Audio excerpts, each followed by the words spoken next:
There is a room in a small town in Oregon that has not been touched in 11 years.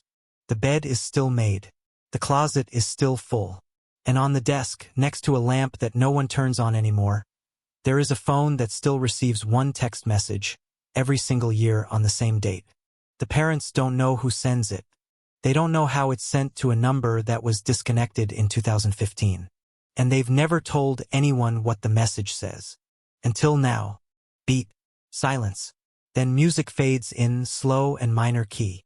This is the story of Emily Carver, a girl who walked out of her house on a Tuesday night to check her mailbox and never came back. Stay until the end, because the official case file has 31 pages. This video has the 32nd page, the one they didn't release. Emily Carver was 17 years old in the fall of 2013. She lived with her parents, Diane and Robert Carver, in a modest two-story house at the edge of Millbrook, a town of just under 4,000 people tucked into the tree line of rural Oregon. It was the kind of town where everyone recognized everyone else's car, where the diner on Main Street still took cash only, and where nothing, genuinely nothing, ever happened. That's important to understand, because what happened to Emily didn't happen in a city full of strangers. It happened in a place where a stranger would have been noticed immediately. Emily was a senior at Millbrook High. She played volleyball. She worked part-time at the local pharmacy on weekends. Friends described her as quiet but warm, the kind of person who remembered your birthday but never made a big deal about her own. She had one younger brother, Tyler, who was 12 at the time. On the evening of October 15, 2013, the Carver family had dinner together at 6:30 p.m., as they did most nights. Diane would later tell investigators that Emily seemed completely normal, not nervous, not distracted. She talked about a volleyball game the following weekend and asked if she could borrow the car on Saturday. At around 8:40 p.m., Emily told her mother she was going to walk down to the mailbox at the end of the driveway. The Carver house sat back nearly 200 feet from the road, because she was expecting a package. Diane didn't think anything of it. She'd done it 100 times before. Robert Carver would later tell police that he glanced out the kitchen window and saw his daughter's silhouette under the porch light, walking down the gravel driveway in a gray hoodie, phone in hand. That was the last confirmed sighting of Emily Carver. Pause for 2 seconds. Let the silence sit. At 9:15 p.m., when Emily hadn't returned, Diane walked out to check on her. The mailbox was empty. There was no package. Emily's phone was found face down in the gravel, 10 feet from the mailbox post, screen still on. It was open to a text conversation. The last message, sent at 8:52 p.m., was from an unsaved number. It read simply, "I can see you." Emily had not replied. Within an hour, the Millbrook Police Department had mobilized nearly every officer on shift, which, in a town that size, meant 6 people. By midnight, the county sheriff's office and state police had joined, along with roughly 40 volunteers from the community who showed up with flashlights before anyone even organized a formal search party. They searched the tree line behind the house. They searched the drainage ditch that ran along the county road. They searched a half-collapsed barn nearly a mile away that teenagers sometimes used to drink undisturbed. Nothing. No footprints leaving the gravel driveway other than Emily's own, walking toward the mailbox. No footprints walking away. No tire tracks besides the Carvers' 2 vehicles, both accounted for, both untouched. It was as if Emily Carver had walked 70 yards from her front door and simply stopped existing. Investigators traced the number that sent the message. It came back to a prepaid phone, purchased with cash at a gas station 40 miles away, activated only 12 minutes before the text was sent, and never used again. No calls, no other messages. Just those 3 words, sent once, to a phone that would be found face down in gravel less than an hour later. Diane Carver told a local news crew, 3 days after her daughter vanished, something that the station cut from the broadcast but that a family friend later leaked online. She said, "The porch light flickers when someone comes down that driveway. It's motion activated. I watched the security footage. The light flickered at 8:51 p.m., 1 minute before that text was sent. Something was already standing there, before the message, before she even had her phone out." Let this sit for a beat before continuing. This is the first true chill point in the video, and viewers should feel it. Here's where the case stops looking like a normal disappearance. The Carver house had a single security camera, mounted above the garage, angled to cover most of the driveway. It was a cheap model, motion-activated, recording in short clips to a cloud server. When police reviewed the footage from that night, they found 4 clips. The first 3 show exactly what you'd expect. Emily leaving the porch at 8:40 p.m. Emily walking down the driveway, her shape growing smaller as she moves away from the house, phone light glowing in her hand.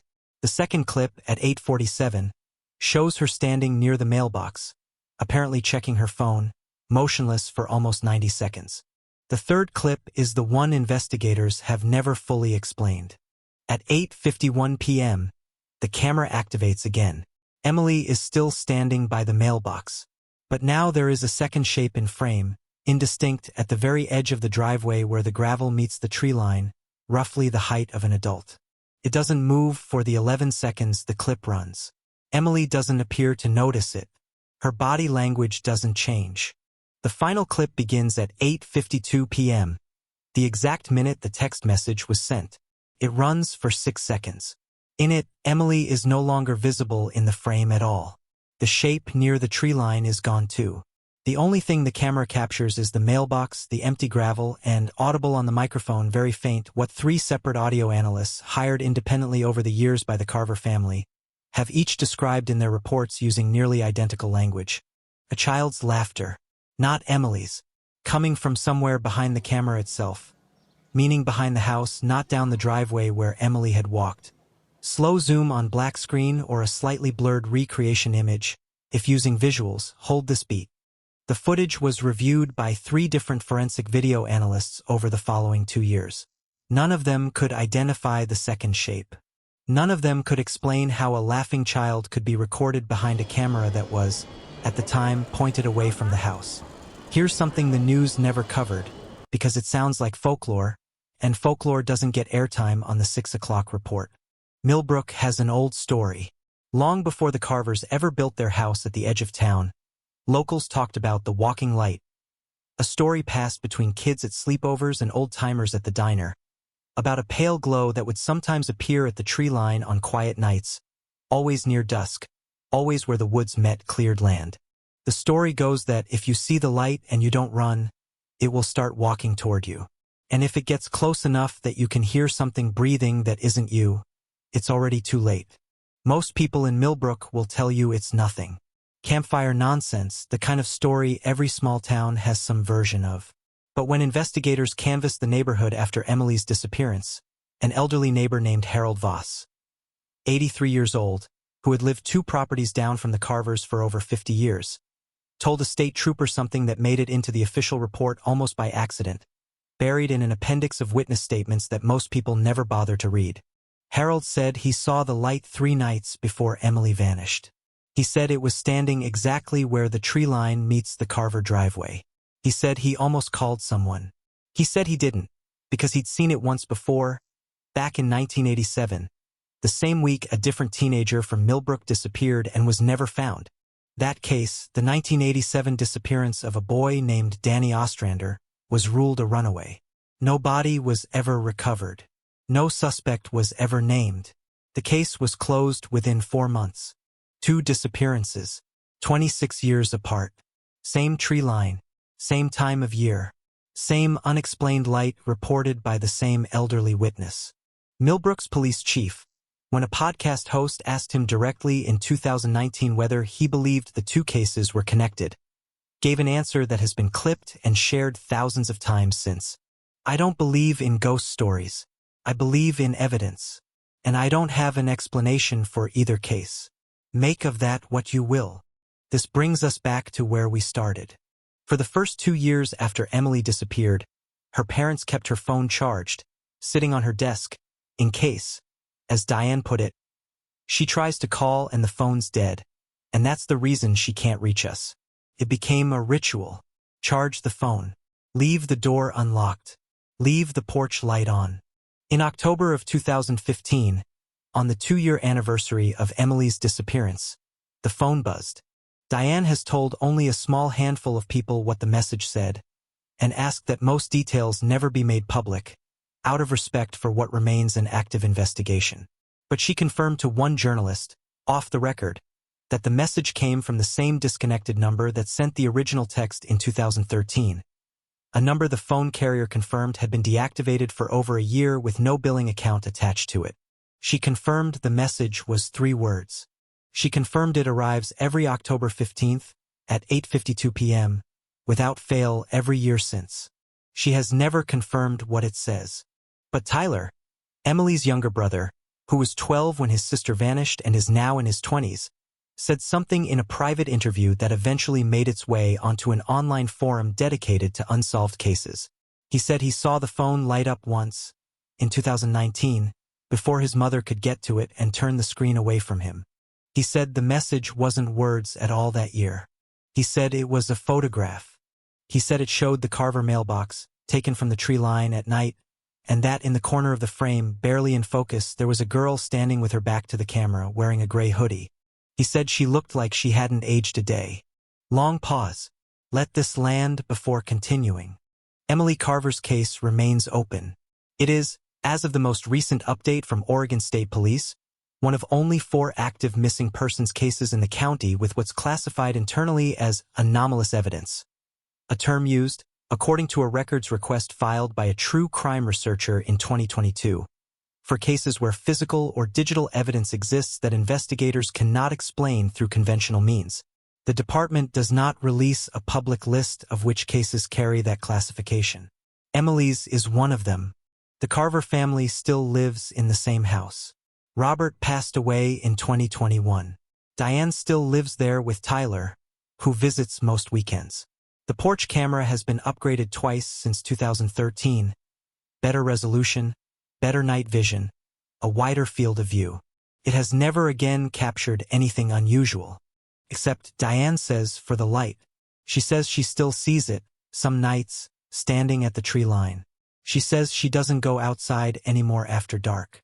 She says the porch light still flickers sometimes, for no reason the electrician can find. And every October 15th, at 8:52 p.m., the phone on Emily's desk, plugged in, screen facing up, exactly where it's sat for over a decade, still receives one message. Diane has never let anyone else read it. But she has said one thing, every single time she's asked why she still keeps that phone charged after all these years, why she's never once considered turning it off. She says it's because the first year the message came, it wasn't just 3 words like the original text on the night Emily disappeared. She says this one had 4. She says it read, "I can still see you." Full silence.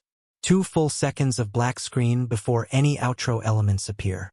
If you were walking down a driveway tonight, and your porch light flickered before your phone even buzzed, would you look up? Or would you already know better? Let us know in the comments if you'd have kept walking.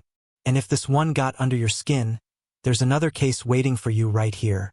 One the local police still refuse to reopen. End card / next video thumbnail placeholder.